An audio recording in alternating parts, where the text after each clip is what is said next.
part of the Responsive4U initiative here at the University of Hong Kong. And before we go into the teacher panel here, I just want to remind us that all the courses that are part of the Responsive4U are showcased in the poster gallery. And so if you have not checked them out, please make sure that you go ahead and check them out so you understand the background and the content of the courses that we'll be discussing even today. Also, since it's a very unique time right now in Hong Kong and also globally, we'll be wearing our masks for the next 2 teacher sessions, teacher panels. And so in fact, I'm gonna put mine on right now.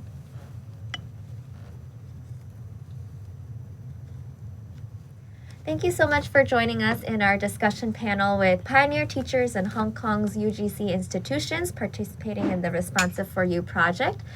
Today, we'd like to pick their brains and have them share insights on their experiences preparing for the cross-institutional and blended courses, as well as the impact and future opportunities that the initiative could mean for higher education in Hong Kong and beyond. We really hope that this panel can spark significant discussions amongst teachers and practitioners everywhere and also inspire us to be more mindful educators in today's world. So as you're tuning in, please leave a comment on our website and share any thoughts that you might have. So now in the first panel, I'd like to introduce to us Dr. Andy Ng, Dr. Julie Zhu, and Dr. William Cheung. Thank you so much for being here. Just to start us off, I wanted to ask about your experience managing expectations for students. As many of us know, the students may be unfamiliar with the cross-institutional and blended nature of the course. So what are some things that you did to manage students' expectations to prepare them for your course? What we have been doing is that we specifically arrange a introductory lesson so that students would know what will be going on in the course, because our course is more focused on discussion, which is students may not be very familiar with this kind of style because they usually take lectures. So discussion is kind of although it's not new, but when we put it so much emphasis on it, so it will be quite different from what they have been doing. So we did the introduction so that students would know, okay, I need to read the text, I need to participate in the discussion, I'm not just listening to the lecturers. So that's what we did in the first place. But I guess in the we also did another thing is that in the first introductory course, we try to arouse students' interest because all of us know students have the freedom to take whatever courses they like to. So we did our first reading, which is on Plato's Allegory of the Cave. So it's kind of an allegory that prisoners are trapped inside a cave, which is similar to the education system that we are having. So this sparked off their reflection, so that they can relate the text with what they have been going on in their studies. Or even they also, some of them mention maybe some countries could be that kind of trap like prisoners as well. So so we try to let them connect the text and the world so that they feel more interested. So and so we hope that they can go on with the course. So that's what we did basically. Yeah. First, we will have introduction face-to-face lecture at the beginning. In the introduction lecture, we will summarize the main characteristics of the course, such as we have 3 face-to-face lecture. Original plan is that, and also 10 online lectures, and also in our course, a very important component is that students need to form groups to complete group project. So in the first lecture, we will let students have opportunity to meet the group members and to have first group discussion to know each other, and they will know our expectations for them to actively participate in group discussion, in group project. And they will know that in their group members are coming from different majors and also different institutions. So this is to help them to prepare for the collaborative learning. And also we will introduce how they can use the online learning tools, because we have students from from non-poly, from other sister universities, they may not familiar with the online learning platforms. So we will give them time to navigate those tools, and so they can make better use of the online learning materials. So this is to help them get familiar with the online lectures. And I think also we will very specifically let them know the requirements, because most of the learning activities students will do in this course is online, and actually this will require them to have very good self-discipline. So we will, at the beginning, we will let them know that actually the requirements is high, so they need to complete all the learning activities on time. Otherwise, they may need to bear the consequences. So I think so. At the beginning, they know what they need to do, and they know if they don't follow the instructions,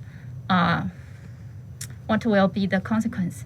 I also reserved some time in the first introductory lectures to talk about this. So basically, students will be well informed that there are other students from other institutions that will be attending. They will also be informed that there will be group activities, group projects, so they will know, yes, I'm going to work with someone else, but maybe, well, even I will not know at the beginning who will work with whom, but at least they are psychologically prepared.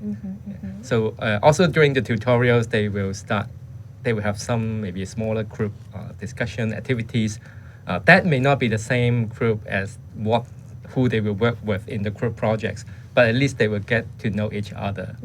So I try to strike a very delicate balance, because I don't want to go out and point the fingers, hey, these guys are from other institutions, be nice to them. I don't want to do it. But gradually, when they get to hang around with each other, essentially they will introduce themselves, then they will know who is from where. And in the end, I think they enjoy working with others very well.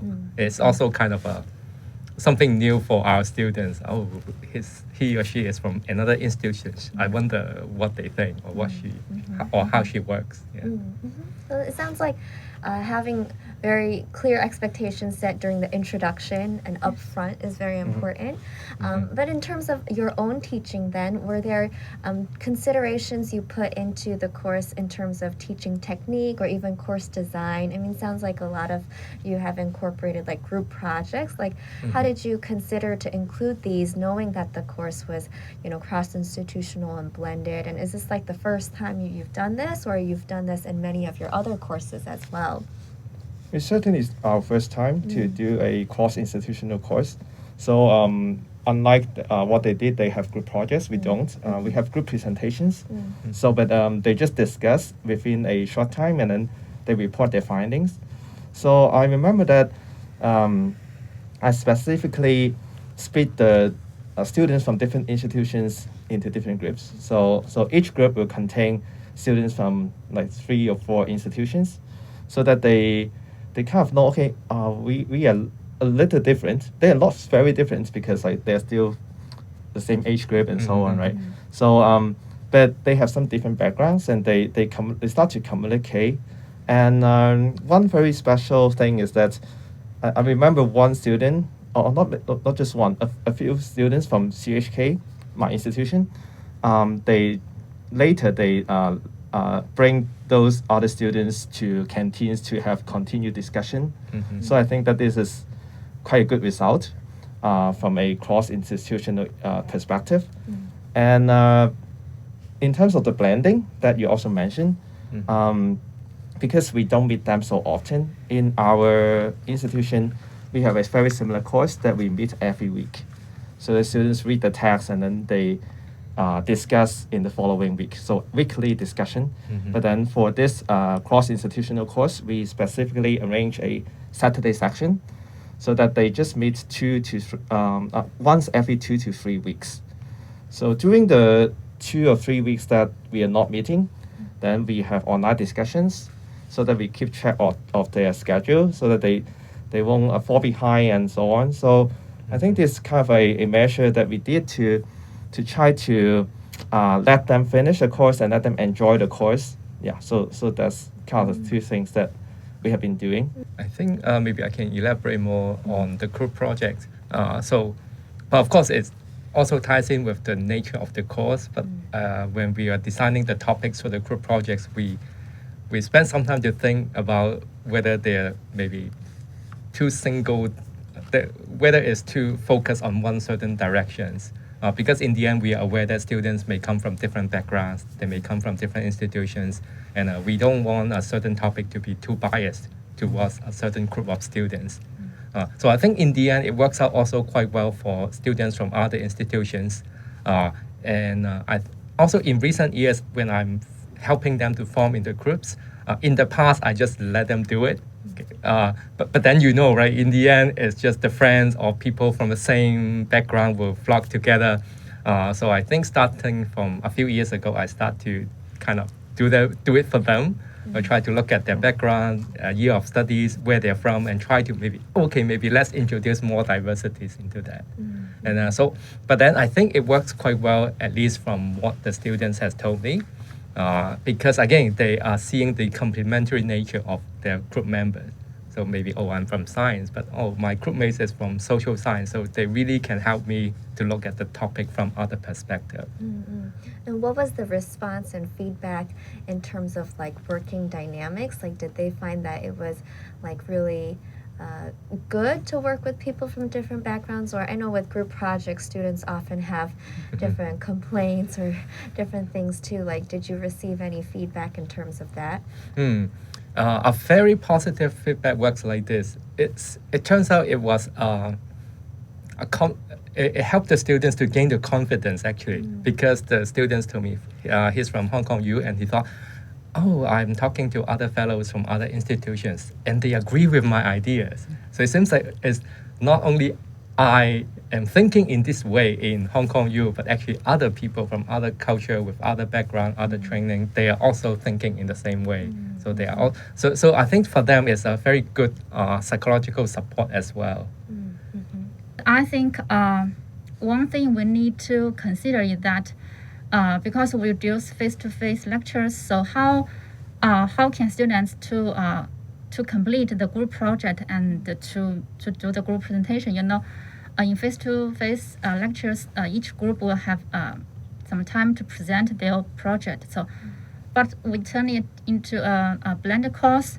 So instead of present in a classroom, each group can make a video to show their group project, and each group member need to contribute to the presentation video. So I think this is one change we make. And the other concern is that the classroom teaching in this course, we incorporate very we use experiential teaching pedagogy. So there will be many interactions between students and also between teachers and students. So they learn from discussion, from reflection, from different activities, for example, role play and also debate. So how can we also use these elements? How can we maintain the interactions in a blended course? So we add some extra elements. For example, we require students to complete several group discussion tasks in addition to the major group project. So we give every 2 weeks we will give each group a topic, and they can discuss within their group, and each group member can share their opinions, and each group will finally have a group opinion, and they can do the discussion either by face-to-face discussion or by online discussion. They can make use of different online platforms, so depends on their own decision. And I think students like this form of discussion very much, because based on their feedback, they think they can exchange ideas for one issue, and they can see, actually some students may have a different opinion, but also there are some students have the same opinion. So they can learn from each other, and they can share their own views. And this is some changes we'll make. And in addition to the 3 face-to-face lectures, we also have regular like class chat. Although it is not face-to-face, but it is real time. We gather all the students via an online platform, and we will discuss to see if students have any questions, to see if they have any feedback that we can improve our teaching, and to see if they have any difficulties to fulfill the requirements. So I think this kind of approaches to maintain interaction is very important for us to achieve the learning outcomes for a blended course. Because we don't have many chance to meet each other like we have a traditional course. So we need to have multiple methods to still have to maintain the interaction, the communication with students. So these are what we have done in our course. And I think these are all such great ways and techniques and designs that you incorporated into the courses. Just wondering, and I'm sure a lot of teachers and practitioners are wondering too, like how much time and energy did it take you to come up with these ways to kind of, I mean, in a way, it's innovative and new, right? The ways that we're incorporating and teaching the courses. How much or what kind of resources did you need to have, or time and effort you put into kind of designing the course before it started in order to see it kind of come to fruition? We took around maybe 1 semester to think through the whole thing, because it's very different from like traditional lecture that you have been mentioning. So you kind of think that, okay, what kind of information or materials that we would like to put it in the online lecture, and then what to let them discuss. And we have to set the discussion question very carefully, because if it's too hard, then they may feel, oh, okay, after I read the text, then I'm not really able to attempt or to respond to what you've been asking. So that would be a barrier and a hindrance to them. So we have to think it through carefully, and we need to find a suitable platform so that they can allow discussion to be more lively, and so they can interact with each other. So that's one, we have to explore those aspects. I think before we start the blended course, we use 6 months to prepare, because we need to turn all the teaching materials for the traditional course into a blended course, so such as those videos. And we also need to make some revisions for the teaching materials, because maybe some materials are useful, good for a classroom teaching, but they may not be so appropriate for online teaching, right? And actually, we have a team to prepare for the blended course to be launched on time. So I think it's a teamwork. So and the resource, and we have support from our supervisor and also other colleagues. So they help us to make the video, to edit or to add some subtitles, something like that. And we have 3 instructors to be responsible for designing all the materials. So we 3 are responsible for example, the rundown, all the lecturing materials, and also the activities, design those activities, design the topic. And we have other colleagues to help us to to do some supportive work. So I think the most important thing is to have a team to work together. Yeah, because Yeah, we are quite similar. We also have 3 teachers Yeah, doing the okay. same course, and then so we share our responsibilities in doing the videos and so on. Yeah, I think it's very important to have a very cooperative team trying to explore what we should do and how we should proceed. Yeah, in my case, I also have other teachers. We can work together and we discuss. So it's, also with the support of the tele team of our university. So we spent I think 1 or 2 years to do this. But I think it's very good that along the way we learn what the students will like and what is better for them. And I think nowadays it's also better because me myself I can also enroll in some online courses and also have some first person experience of what online learning would like. So maybe by looking at the other courses, I know, oh, I like this, I don't like that. So maybe the students will also think in similar ways.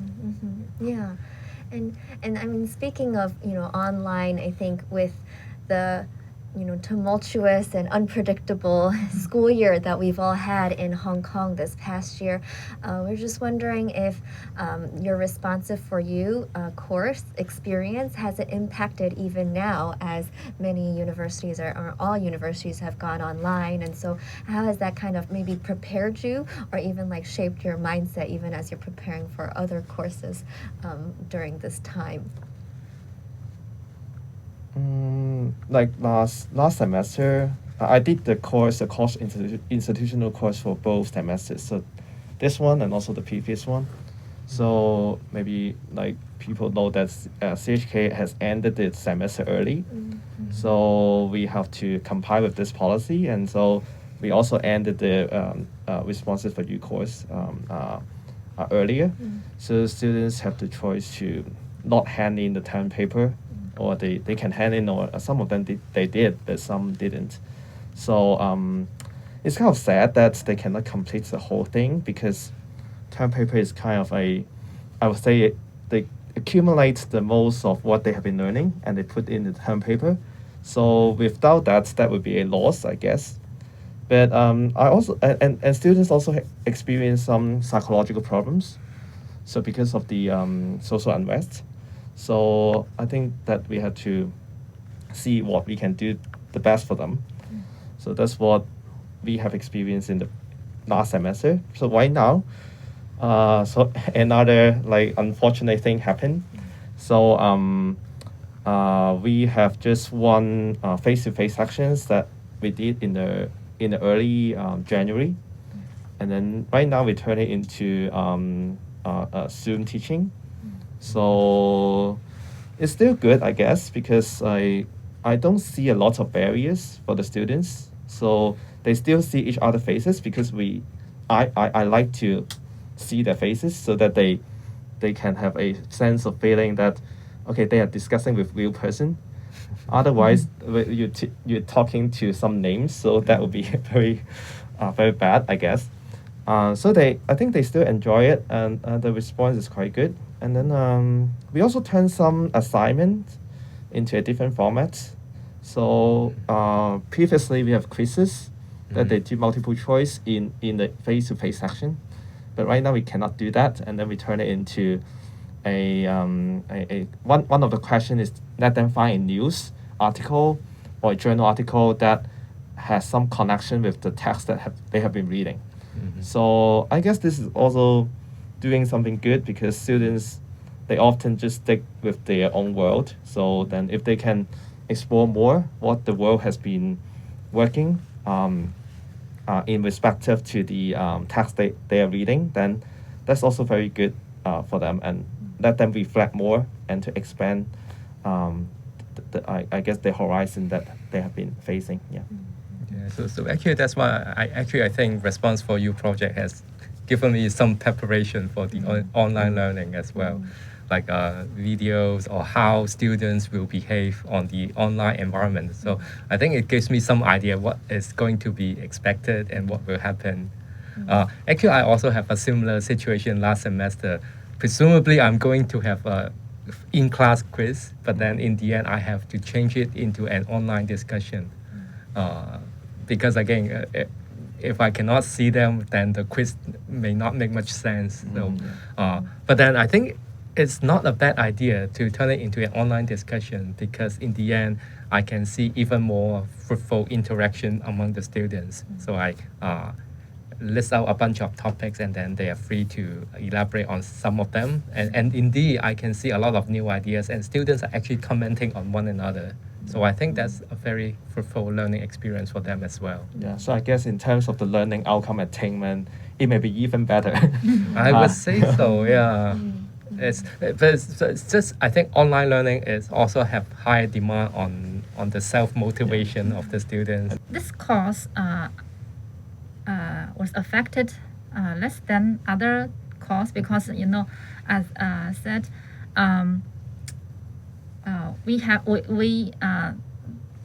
the experience we are doing the blended course actually give me a better preparation for this special situation, right? And also students in this course also they feel more they didn't have so much maybe concern as students in other course. Actually, they told me that our course is just very suitable for this situation. Okay, and I think the only issue is that we cannot have the first face-to-face introduction lecture because we need to turn it into a real-time online. So we meet students in a virtual classroom, right? And also students can see my face, but the situation doesn't allow me to see all students' faces. We just can hear each other. So I think one thing is that I need to make sure that they got all the information we need. We want them to know. For example, the requirements and the arrangement. I think in this special situation, the most important thing is that we need to keep a very close contact with them, you know, because the course schedule maybe changed several times, right? So yeah, at the beginning we expect that maybe we only have 5 weeks online teaching, and after that, if we cannot resume classroom teaching, we will end the university will end the semester. But now the university decides to continue online teaching, and at the beginning we think there will maybe a 2-week recess, but now it turns to be a 1-week recess. So the schedule always changes. I think students understand this uncertainty, but we need to notify them, and we need to inform them and make sure they know the arrangements. They know when they have to complete the respective activities. So, but I think this requirement, this issue also apply to other courses. So, so we need to maintain a close relationship with students, and and they can fulfill the requirements. I guess before we end the first panel, is there anything else you would like to share regarding your experience using, blended learning and even the cross-institutional nature of even Responsive4U? Anything else you want to share that you feel like would add to the discussion? I just want to share that in my past experience, I think students who actually join these projects, most of the time are very, very energetic and very proactive. But I guess this is kind of a self-selection effect. They want to do more, they're very eager to learn, so that's why they do not mind taking a course in another universities. But I really appreciate their effort, because there are some online components, but still sometimes they really have to travel all the way from the other parts of the city to another university. So I really appreciate their effort in that. I think maybe there's one technical difficult. Maybe I feel a little bit concerned about this. I think different universities may have different online platforms. So because we offer the course at PolyU, so we choose to use the online platform Blackboard. Okay, but I think students in other universities may not be very familiar with those platform with this platform. So sometimes they will have difficulties at the beginning, and their learning progress is delayed. But I also very appreciate that they can catch up with the progress very soon. But still, I think if we can use maybe the same platform or even for the Responsive4U, this project, we can use our own platform. Yeah, the ideal situation. Okay, so just yeah. Yeah. I think this is this project is good because students can take courses from other institutions, especially say we don't have a course in criminology, but then I think it's at Hong Kong U they have a course like this, so students can take the courses they want. And another thing is they can really make some friends from other institutions, so they are very curious about like what kind of culture the other universities are having. And I guess this is a very good start for them to know each other, and then they become friends afterwards.